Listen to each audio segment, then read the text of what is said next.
Pitt Astra is a 1981 science fiction film based on a novel by Kir Bulichov and directed by Richard Viktorov of the Soviet Union. Sovietsky Soyuz, Боже мой, какой сейчас год!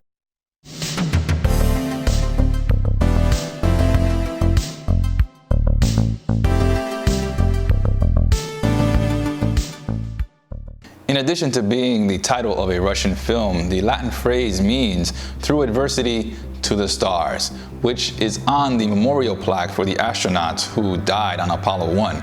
I think Ad Astra is a very apt phrase to use as the title of this movie because space is presented with an understanding of how massive and awe-inspiring and majestic and deadly the infinite void actually is. Because of that understanding, the cinematography is amazing and the surroundings never feel small except when inside the shuttles. And there are some cool ideas presented on how humanity's first foray into interstellar travel would look on a practical level, which I really liked. It was believable enough to see that on a trip to Mars, the moon would be used as both a tourist destination and a connecting hub. But all isn't rosy in this near future in that there are pirates that attack passengers on the dark side of the moon. And Brad Pitt, who plays astronaut Major Roy McBride, tells the audience via narration that even on the moon, humans are still fighting for resources. And I really appreciated that level of thought that went into the environment was also put into such an observation of mankind. I also enjoyed how realistic the first 2/3 of the film came across. For example, not too much of a spoiler here, but Roy is almost constantly submitting psyche evals while his heart rate is monitored. Any sign of physical panic, or mental distress or emotional instability is really undesired and could disqualify him from being part of a mission, even though he has a reputation and is renowned through Space Command for being, exceptionally calm in dangerous situations. Now, like a lot of great sci-fi movies, Ad Astra moves very slow and is paced well to allow you to think about what's going on screen. However, unlike a lot of the great sci-fi movies, there's far too much narration throughout, for my pleasure anyway. Even though Pitt's voiceovers are set up as psyche eval submissions or personal journal entries, I didn't know what to make of them. You see, Roy is concerned with completing the mission first. At all costs, first and foremost, that's his thing.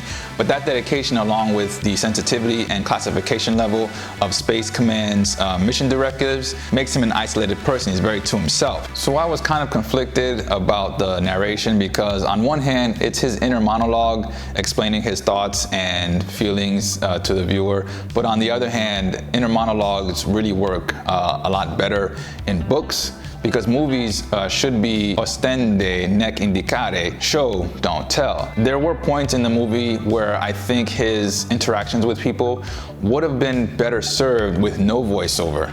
His body language and his demeanor could have been displayed to show his possible reactions and his thoughts. The talking thing was also critical at the movie's climax, and I didn't care for it one bit.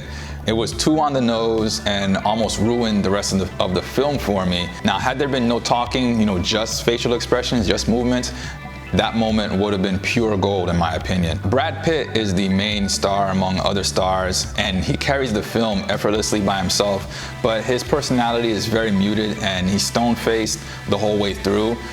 Combine that with the never-ending psyche evals, and it's like the astronauts were training to be Vulcan. He's a talented guy with great acting range, as this performance is a far, far cry from Once Upon a Time in Hollywood, but it was still odd to see him so quiet. The movie's plot isn't much more complicated than what's in the trailers. Roy is sent on a mission. It's a rescue mission to find his father on Neptune. The father is believed to have died many years ago. Roy goes through it himself on his way there. Some of it's predictable, but it's not very in your face, to becoming like an annoying cliche. Although there is one such sequence with a bizarre ending that ultimately was only included for plot convenience and to further highlight how calm Roy is under stress. So the plot really isn't anything of note. I'd say the movie's message is the real driving force behind it. What's the message though? Let me see if I can say it without spoiling. I think the movie's message is that you should let go of your past and not isolate yourself from the present, because the space between you and your history is cold, vast, and uncaring. Now, it's either that or your parents suck and they'll ruin your life. I like to think that it's the former and not the latter.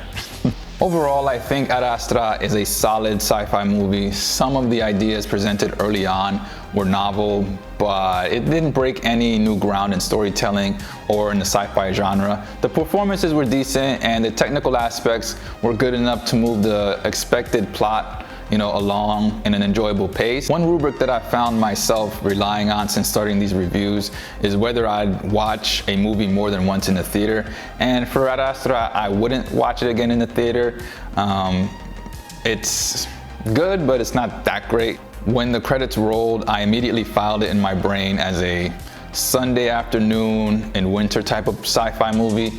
Go see it for the shots of space, but everything else you can get, somewhere else. I'd give it 5 out of 10 rings of Neptune, but there's only 5 rings of Neptune, so I'd give it 2.5 rings of Neptune out of 5. The budget was estimated between 80 and 100 million dollars, and it pulled in 45 million worldwide in its opening weekend. It would have to make between 160 and 200 million to break even, and I don't think it's going to reach those numbers, but I'm not a rocket scientist, so who knows.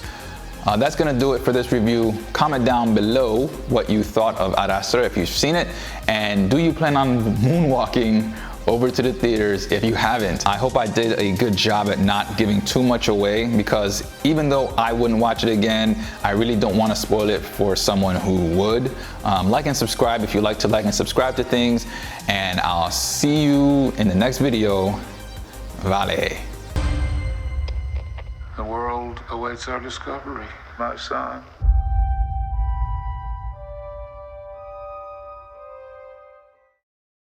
So maybe another thing that annoyed, me, completely disconnected from the film's quality, was the people in the theater. Like, there was this row of old frat bros who felt the need to make jokes at the start of the movie. It was like, Plan B, isn't that the abortion thing? Shows you the kind of movie this is gonna be. And I was like, Plan B is Brad Pitt's production company. Why are you here?